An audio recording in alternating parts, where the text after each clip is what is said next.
husband Brian was called by a fellow former police officer here in Cotacachi to have the opportunity to go down to the coast shortly after the earthquake happened. They were one of the first groups from Quito to go down and distribute goods to some communities. He only spent a few days there, and when he came back, he said, "Janette, we've got to go. We've got to do more. There's just too many people there that are not getting reached yet, need food, shelter." And before we knew it, we had raised $4,500. Our original goal was to go buy all food to go down and take it to people on the coast who were basically moved to refugee tent camps or living right on the highway just to try to get food or anything from vehicles passing by. So we took the money that we raised and we went shopping. We decided that we were going to buy food for 250 people. And so with help from some friends, we pre-packaged all the bags. So each bag had, for example, a can of tuna, pasta, toilet paper, toothbrush, soap, bag of rice, sardines, juice.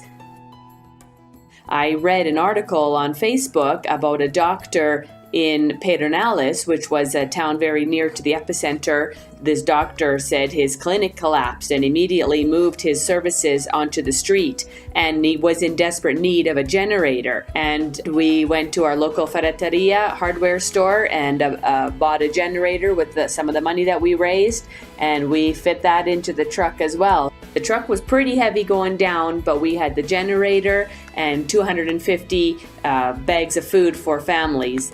So we departed very early in the morning and made it all the way to Pedernales in about 10 hours. And we found the doctor who we had originally brought the generator for.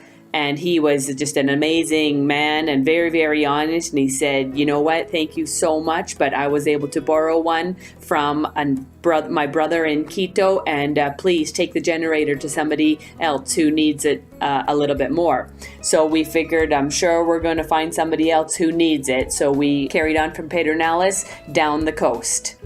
So from Pedernales is where we really started to see the families who had migrated to the sides of the highway or into the tent camps, and pretty much this is where we started to distribute the bags.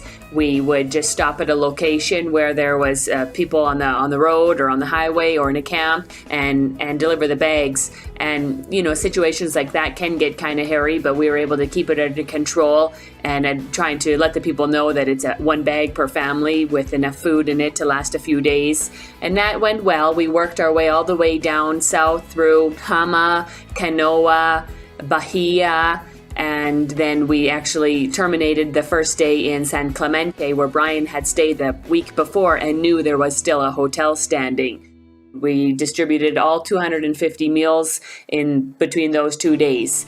We decided to go back up north to Bahia de Caracas, which the mall appeared to still be standing, and we could reload there.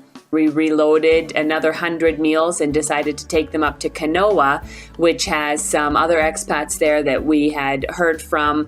We ended up finding a gal by the name of Elizabeth Stark, who is an expat that's lived in Canoa for about 9 years, and she runs the Coco Loco hostel. And thankfully, her hostel was one of the only ones in town that wasn't damaged.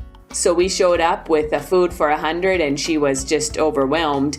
We also asked her if she knew of anyone that needed a generator, and she actually said that she received a water filtration system to take to a nearby community that didn't have any water, but she needed means to run it, and if she could show she had means to run it, then she would be able to get more of these systems. So when we offered her the generator, she just broke down and started crying, and it was amazing. So she headed out with her crew the next day to install that in a small community called Rio Canoa. It's been 2 weeks now, and the food is getting out there. There's Red Cross, there's the UN, there's other food agencies, there's other private people that are doing the same thing as us, and we still had quite a bit of money left. One of the things that the doctor in Pedernales said, we need medicine, specifically anti-diarrhea and anti-vomiting medicine, because people are starting to get sick. So we decided to spend $500 on medicine. So we went to a few pharmacies in a local town, nearby town of San Vicente, and bought anti-diarrhea, anti-vomit medicine and diapers.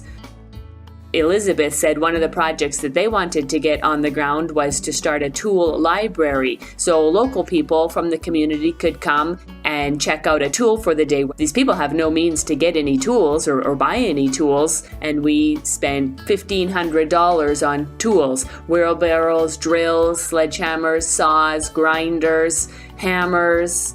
And then the very last of the money went to repair one of the first houses in Kanoa. There's some houses that just needed a little bit of work, one wall repaired or some plumbing fixed in order to get these families back into the houses. So the last $400 we had raised went to buy bricks and a mortar to rebuild one wall in a house behind the hostel in order to allow a family of 6 to move back in.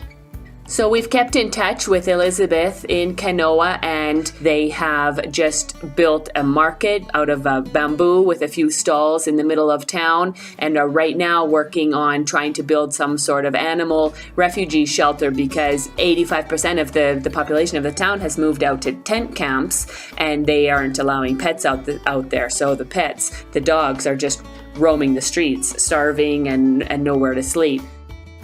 I just want to say thank you so much to everyone, our family and friends, everyone here in Ecuador and Cotacachi, back in the US, who have so graciously offered to help. The outreach has been just incredible, and we're planning another trip back to the coast to work on these last projects that I just talked about in the town of Kanoa. I mean, this is our backyard now, and Ecuadorians are a resilient bunch, and we'll come back. We really will. So thank you very much.